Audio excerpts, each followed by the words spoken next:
เอาพี่น้อยเปิดภาพเปิดคลิปมากับกลุ่มกันรถนี่เนาะกลุ่มไล่บ่นอเฮ็ดอะไรบาดนี่เฮ้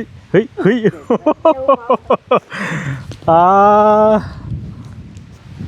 เบิ่งพี่น้อยต้องช่วยกันได้คำหลายเฮ็ดไปสิแพ้แอวได้ช่วยแอวใช้งานบ่ได้เฮ็ดได้น่ะฮะช่วยแอวใช้งานบ่ได้เฮ็ดได้น่ะมันต้องใช้ได้ มันต้องใช้ได้ป่ะเพราะตอนนี้มันมีเนี่ยเฮ้ยอ๋อโธ่เฮ้ยน่ะเบรกบ่ซะฮะอ๋อว่าสิหาเมาได้น่ะป้าได้บ่นี่ฮะอะไรว่าสิโปโตนี่คือนักแท้นี่ฮะนักบ่พ่อยังบ่อยากแบกโลกนี่โอ้ฮู้รสชาติฮู้แล้วมันบ่ตัวนั้นมันเบาเนาะบุ๊กเด้โอ้ไม่มันนี่พี่น้องไม่เปื่อยนี่ไม่เปื่อยเลยนี่อึ๊บลมบ่ลมกูเปื่อยอยู่เอาพี่น้องเปิดภาพเปิดคลิปมากับกลุ่มกันรถนี่เนาะกลุ่มไล่บ่นอเฮ็ดอะไรบาดนี่เฮ้ยอ่าเบิ่งพี่น้องต้องช่วยกันได้คำหลายเฮ็ดไปสิ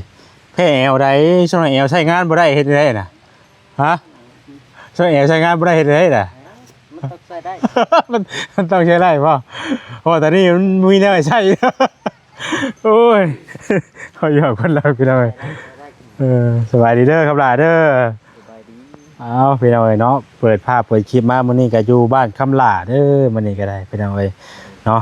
พอกับซ่องบ่าวแสนซาแนลเนาะฝากพี่ฝากน้องเข้าไปกดไลค์กดแชร์กดติดตามเป็นกำลังใจให้แน่พี่น้องเนาะแล้วก็เบิ่ง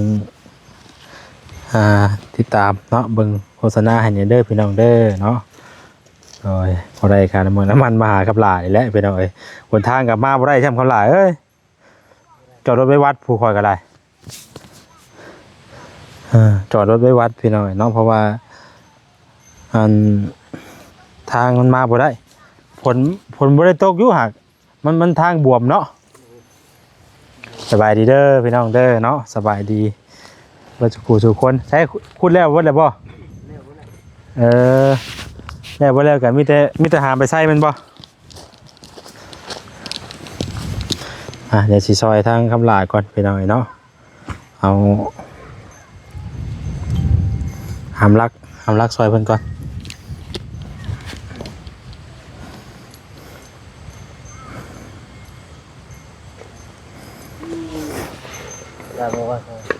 ฮะได้อยู่ใช้เอาตัวใดก่อนตัวนี้บ่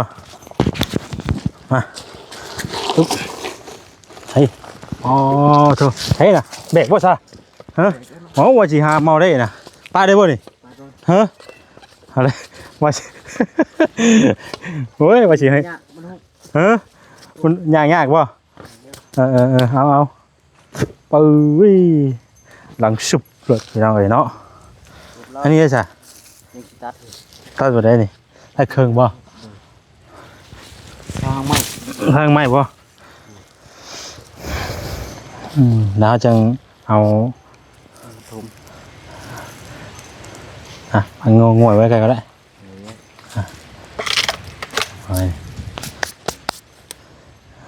ตัวนี่เชือกแล้วบ่นี่นะครับล่ะยังเชือกแล้วเขาคุดแล้วไว้แล้วแหละเอาสาวมายายใช้บ่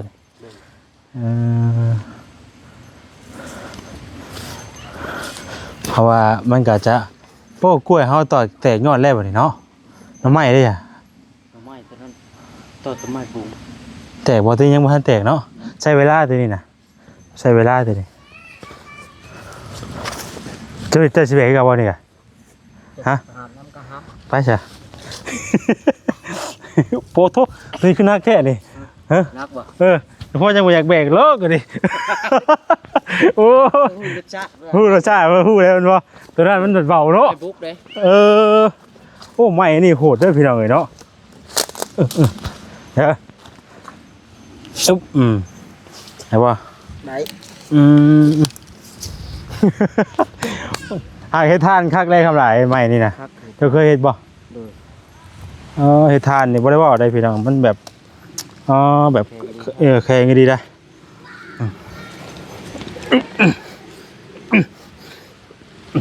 เอาไปท่าได้นี่ท่าสิบ่ ทานก็ได้ ฮะเอาแม่นเนาะมันจังตรงเนาะ โดย ท่านี้ได้พี่น้องรถเท่าไหร่สิเข้าได้คำลาบ่นี่ฮะลมยั่วรถน่ะ มันสิเป็นช่องนั่นเด้ เฮาสมมุติว่ารถเฮามันแห้งมันหยังได้จ้ะ แห้ง เฮาอยากเอาเฮ็ดประตูบ่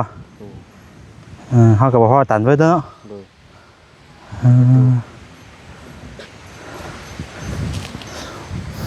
มันขุดไปเบิดได้พี่น้องเอ้ยในเสาเพิ่นก็เก็บมาหลายอันเนาะโธ่เอาตัวได้ใช้เจ้าสิหม่องเสาประตูมันน่ะต้องเอาตัวสิ นี่ ตัวใหญ่เนาะ ครับตัวนี้ มันอย่างคือเนี่ยเนาะ โดย มีแต่เอาตัวลักน้อยมาใหญ่ให้ก่อนนี่ลักน้อยใหญ่ให้มันพอลักตัวเสาใหญ่มันเอาไว้เฮ็ดลักแบบมันเนาะเดี๋ยวก็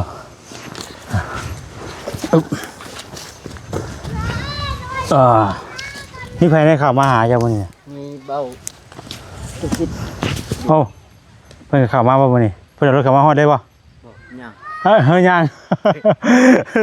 ไปปฏิกันบ่ เข้าไปวัด เออ เข้าเลย โอ้ย ไปเลย ข่อยกับบ่กล้าได้ ม่วงนี่ มันม่วงแฮงอ้าวแหละผลดุดไหนผลน่ะว่านี่ตกบ่ ยุดวานนี่ เอาแม่นใช่บ่ ยุดวานนี่มันหักเฮ็ดได้มันแต่มือลงแต่มือนั่นไปขาดเลยแต่คืนเบิดคืน อ๋อหน้ามันบวมเลยเนาะเขียนเป็นเบิดมือ เอาบ่พอเอาบ่ขาดสายแค่ที่ ปอมิดน้ำไหมครับล่ะ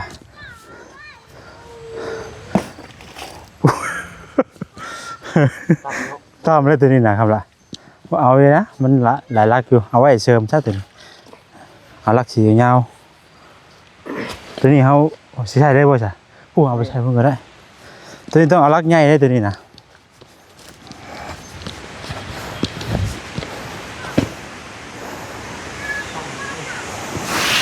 เพิ่นกล้องก็เห็นอยู่บ่น่ะคืออยู่ไกลเด้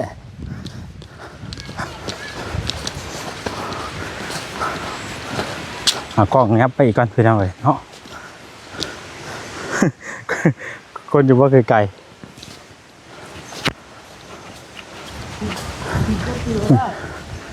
มันนี่ก็บ่มีหยังพี่น้องเนาะมาเฮ็ดหัวซอยคำล่า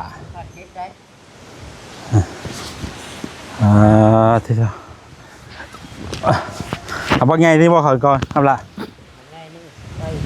ใส่ถุงนี้เนาะ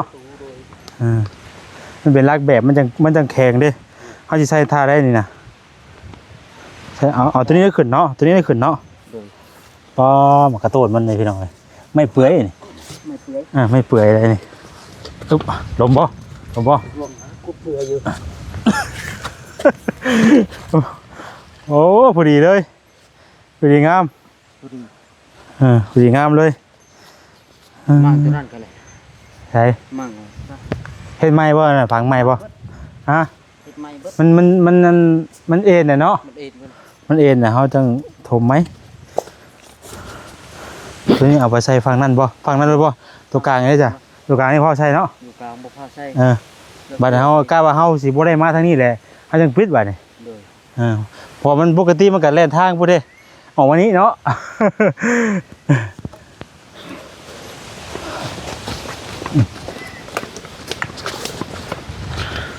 โอ้ขันมาก็เรียบร้อยแล้วรถข่อยนี่นะ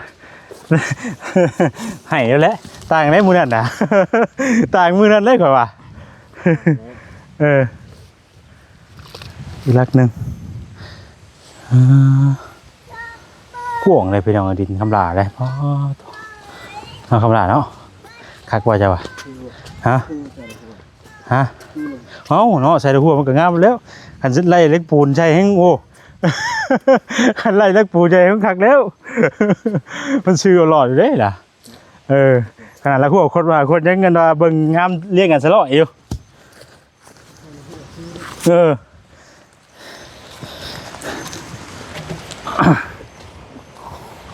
ขนาดรักยาวบ่ยาวนี่จับมือ ปอแล้วก็ยาบ่ล่ะ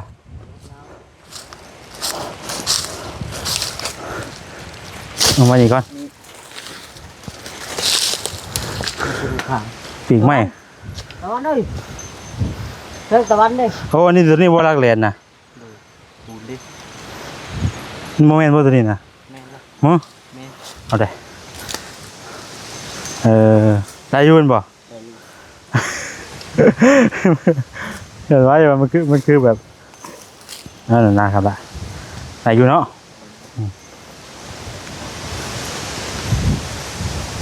มันซื้อเด้ได้บ่ยังจะเอาลักตัวนั้นมาใส่นี่บ่วะปีกไหม้อยู่ได้หักปีกไหม้กับปีกไหม้รูเนาะ เด้อ คันปีกไหม้นั่นเป็นแก้นนี่ถึงน้ำบันไดกับบ่หลอกเนาะ เด้อ บ่เปื่อยอะนะพี่น้องเอ้ย ไม่เคย ไม่แข็งเลยเนี่ยมาใส่ตัวนี้ได้มันเป็นแม่แบบมันเจ้าล่มเท่าบัดนี่เนาะเจ้าว่าเบิดผลแล้วบ่จักคือสิเพิ่นข่าวมามื้อนี้เพิ่นมีข่าวมาแจ้งบ่ครับล่ะ เด้งข้าวไปข้าวข้าวแล้วโกงเอาข้าว มีเลย นี่เอ้ยนั่นเรียกเรียกว่า เเพิ่นข่าวมาแจ้งงบหลังคาบ่ครบเบิดแล้วบัดนี้แม่นบ่งบครบเบิดเลยบ่ ข้าวดีโกงเอาข้าว มีเพิ่นว่าข่าวดีโครงหลังคาเนาะ เด้อ แต่ว่ายังบ่ทันได้ฮู้ว่าเพิ่นสิสร้างเครื่องมามื้อใดบัดนี้น่ะโอ้ดีใจนำคำลาเลยพี่น้องเอ้ยเนาะมีข่าวดีเรื่องหลังคาเลยตัวนี้เนาะว้าบ่ได้มาจากมื้อว่าข่อย ก็เตะฝนตก ไปแปลมื้อใดวะ แต่มือแข้งของเขาเลย เฮ้อ มือแข้งมือเขา กระต่ายบ่ มือตาย เห็นบ่มื้อนั้นเนาะเลยมื้อกระต่ายอันน่ะเป็นป้าได้กระต่ายแล้วมาพี่อยู่บ่คำลาดีน่ะ มาอยู่ มาอยู่บ่ ใครชอบไปแล้วมึง ไปหากระต่ายอีกบ่ ไป ได้อีกบ่แล้วกะบ่ได้กินเนาะ รักนี่ได้รัก ฮะ ได้คุณเอาอีกนี่ เอ้าคือคุดเอา ตะกี้ปูคิดนะครับฟังเกิน ห่างเกินบ่ห่างเกินแล้วก็เลยเฮ็ดอันนี้เลยว่าคิดดีเลย มันก็เกินได้เนาะผู้ มันก็เสียวอ่ะพี่ สูบปุ๊บ มันบ่ตรงพวกบ่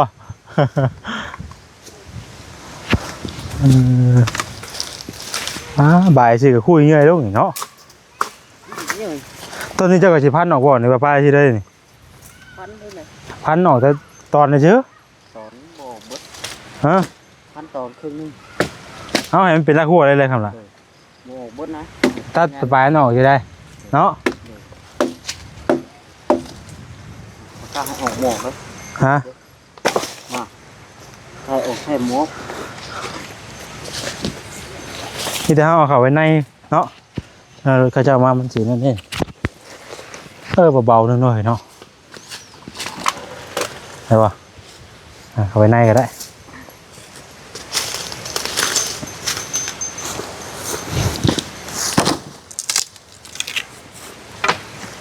ตะวันคุณนี่เดี๋ยวผ้าไม้อ้ายไว้ผ้าจะเคียงเรานะ เขาจะบ่ได้มีผ้าป่ะจ๊ะ ผ้าก็ไปพันปูนนวดมันบ่เป็นแต่พันเลย มันบ่เข้าป่ะอันนี้ก็ไม่รู้เด้นี่เนาะปีกไม่รู้เด้นี่นะ เขาไปพันปูนพันบล็อกเดียวบ้านเลยผลบาท โอ้ผลมันก็บ่เข้าพันปูนเลยมันบองเลย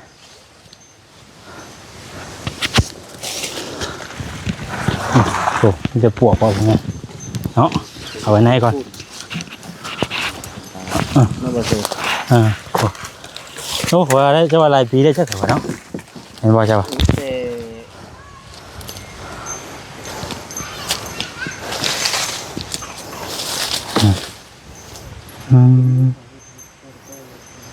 แต่พันเลยมาแต่บ้านนี้บ่เดินเลยเฮ้ยวัดเด้เฮาเลย โอ้ไม่ที่แตนนี่ได้คำลายเลยน่ะไม่ที่แตนได้น่ะ ใช้ตะแกรง เด้น่ะจะบ่ได้ไปหาก้านบ่ ไป เด้น่ะเห็นบ่ เอาฮอ เอาฮอเยอะๆ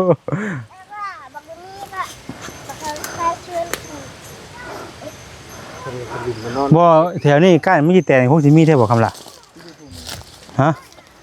มีว่าผู้ไปทางมีแต่ เขาชวนไปอยู่ไปช่วงมื้อ อืม ไปมื้อแลงถ้าเบิ่งแลงมาสการมาฟรีแล้วมื้อนั้น มื้อใด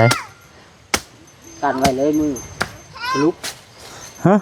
มื้อนั้นเด้ มื้อไหนมื้อนั้นน่ะมื้อหยังน่ะ ทาน มื้อวันคานมื้อวันคานมีหยังมื้อวันคานน่ะ ขวดตะเตนแนว ผมไม่ได้แฟน ตะเตนแน่ เออหักแล้วซะ มาไว้ ของมักได้น่ะ กินหลายคนเนาะไม่กินรอก็กินวันแล้วดิเนาะ ยังอยู่ ยังวะ ไปคุด เออ กิโล เอาไปเอากล้องมาก่อนพี่น้องเอ้ยเนาะกล้องอยู่ไกลโพดนี่ โอ้ใส่รอบเบิดเลยเนาะ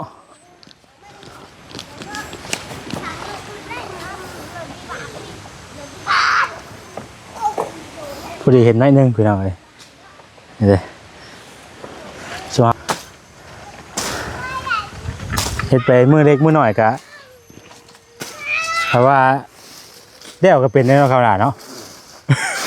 ตะกี้เขาเริ่มต้นเฮ็ดตะปูได้พี่น้องเอ้ยเนาะเฮ็ดไปเฮ็ดมาแล้วหอบบ่ได้ล่ะโอ้หอบบ่ได้โอ้ตัวเฮ็ดไปเฮ็ดมาก็จนหอบบ่ได้พี่น้องเอ้ยเนาะ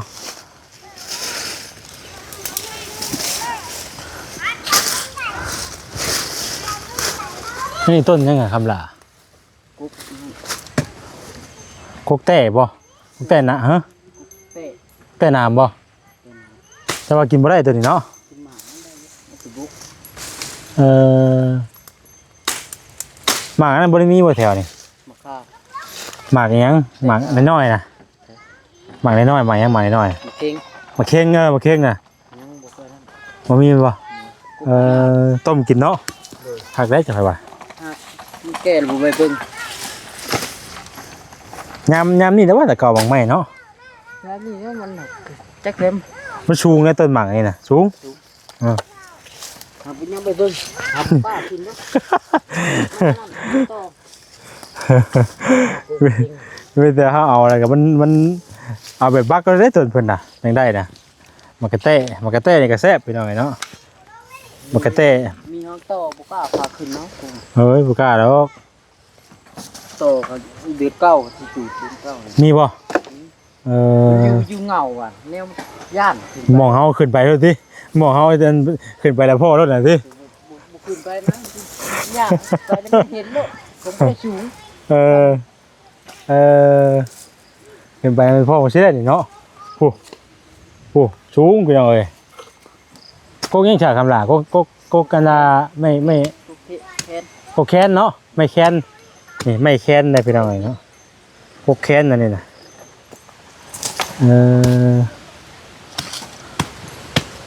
ไม่แค้นพี่น้องเอ้ยเนาะโอ้กว้างเลยพี่น้องเป็นสี่เหลี่ยมเลยคำละแล้วคักแล้วพี่น้องเอ้ยเนาะ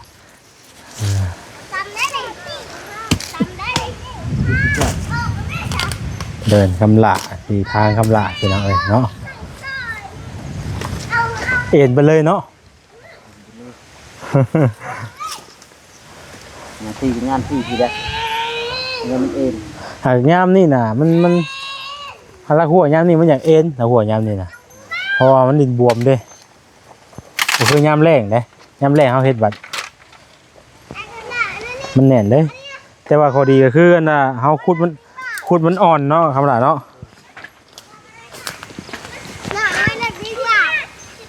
ฮะเอ้ารถวิบากมายังอันนี้คำละ เขามาเที่ยว ป้าเป็นไงพี่น้องมีห้อยรถวิบากโอ้ชบพ่อ รถแบบเขาเจ้าแบบบืนไปนะพ่อจะคันน่ะ 6 คันผู้ เวลาตะลุกมาตะลุกทางพูดให้เลิก โอ้ ไปเนี่ยเด้อ วันแรกเขาเจ้าตั้งแบบว่าอยากขี่ทางแบบสิลองเบิ่งนะเนาะ โอ้ตะลุกแบบนี้เขายกล้อโป้ฟ้าไปก่อนครับ ม่วนเฉย ม่วนซื้อเล่นได้ม่วนเลย ถือว่าจังว่าอ่านรถใหญ่ขับมานี่ผู้แพงเนาะเจอบ่สิได้ บ่เบรกร้อยนะ ฮะ ร้อยเลยเบรก เบรกร้อยบ่ โดย ใครอยู่หรอกจ้ะ เบรกลูกเขาร้อยเขาเห็นเลย เออแต่ว่ามันเป็นเขาแต่งไว้ให้ โดย โดยเฉพาะเนาะ เจอกับรถไทยกะยกโลปิ่นกับเลย โอ้โห ลูกไม่เท่าไว้ครับจะว่าสิจักพริก บ่ข้าเจ้าฮู้วิธีเด้ฮู้วิธีลบหลีกเสียนะข้าเจ้าข้าเจ้าฝึกซ้อมบ่ได้เนาะ อยนึงก็แบบปัด อืม เจอกับรถไทยสุดก่อน ให้ข้าเจ้าไว้ว่าเคยฝึกซ้อมมาได้เนาะข้าเจ้าฮู้จักวิธีลบหลีกเด้อืม หวา ตัวใดมัน จะว่าสิจักพริก ตัวใดมันนั่นว่ามันดอกมันหยังก็ไว้พื้นทำลายเจ้าจะไปเผาได้นั่นเด้ออันว่าอันห่างไม้ได้เจ้าเอาไว้หลังไฟยามแรงนะโอ้ยคักมันยังได้น่ะเจ้าจะไปจูดทิ่มได้เด้อเรียกหายากขึ้นไปช่างในพื้นน่ะ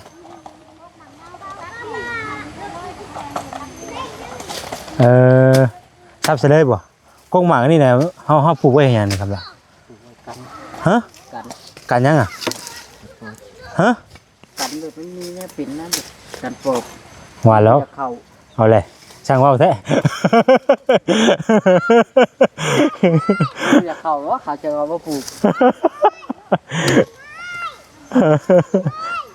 กันมีดบ่ได้เห็นบ่กันมีดบ่ได้กันผ้าบ่ได้บ่โอ้ยเนาะโอ้เพิ่นมีความหมายบ่เพิ่นมาปลูกไว้สินะกว่าบ่ได้ฮู้ได้ กันปอบแล้ววะ เออก็บักเหย้าบ่ชื่อเพิ่นน่ะ เงา ก็บักเหย้าเออป้องกันแนวป้องกันพวกสิ่งบ่ดีพี่น้องเนาะตามความเชื่อบ้านเฮาเนาะคำหลาเนาะ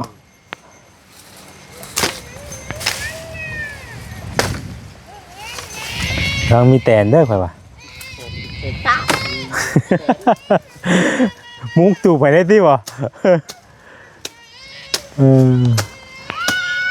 มุกตู่ไปได้พี่น้องพุ่นน่ะเสียงเล็กน้อยเนาะป้าเพิ่นพากันม่วนพี่น้องเนาะยามมื้อแลง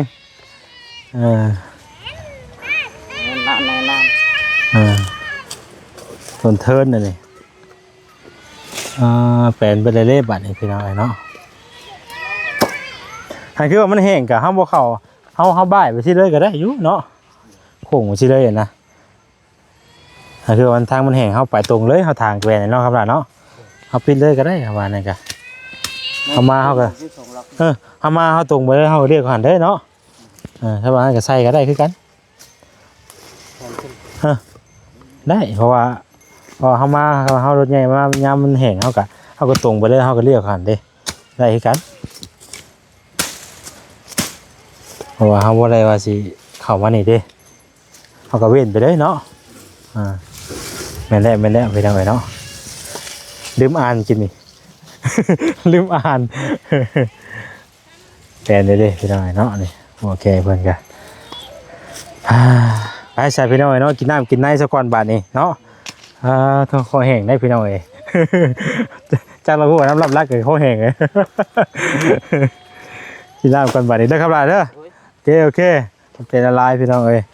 ไปเดี๋ยวเขาขอตัวต้มคลิปไว้ชั้นนี้ก่อนเนาะคอยเฮ็ดไปเมื่อเล็กเมื่อน้อยก็แล้วไปใช่ก็อาศัยรถก็ได้รักนี่คำไรเนาะเอาลาไปก่อนฝากพี่น้องก็ได้กดแชร์กดติดตามไปได้พี่น้องเด้อเนาะสำหรับวันนี้ลาไปก่อนแล้วสบายดี